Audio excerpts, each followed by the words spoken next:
Welcome back. So we just finished our chain adjustment and I decided to shoot a quick video on how I converted this standard shifter to a GP shifter with no cost, no edit parts, no money. So let's get to it.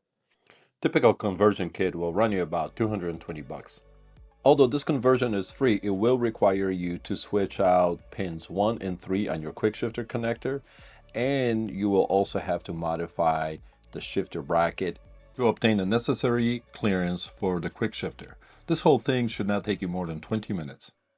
So as you can see, our Street Fighter is looking a little bit different. I've got another video that's going to cover all the changes, including all of the decals that we included on here, including the body, all the panels, as well as the rims. So we did get some decals on the rims, but that's another video. So stay tuned for that.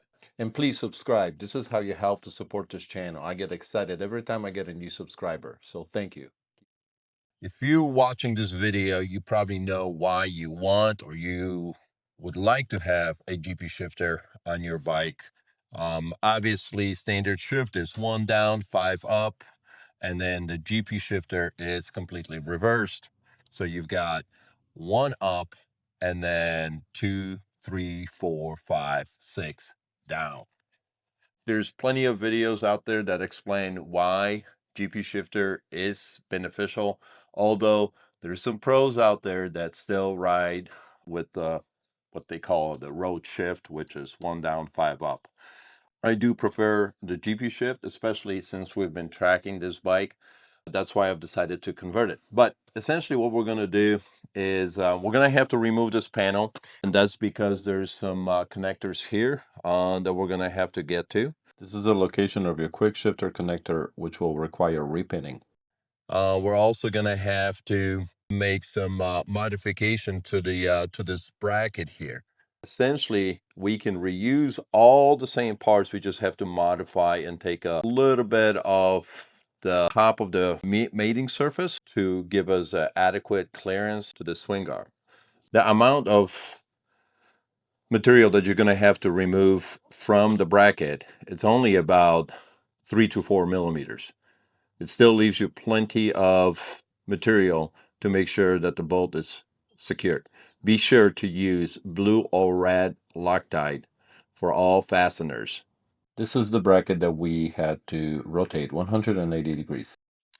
As you can see on the bracket, you have 2 marks. There's a mark right here, and there's a mark right here, and there's also a mark on the shaft itself.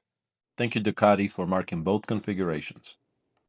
That tells you where to position the arm. And it's very important that the angle between the arm and the quick shifter linkage, it's 90 degrees. As you can see, we've got plenty of clearance. There's no interference there whatsoever. You will also have to rotate the quick shifter mechanism. So the cable now is coming down on the bottom instead of coming out the top.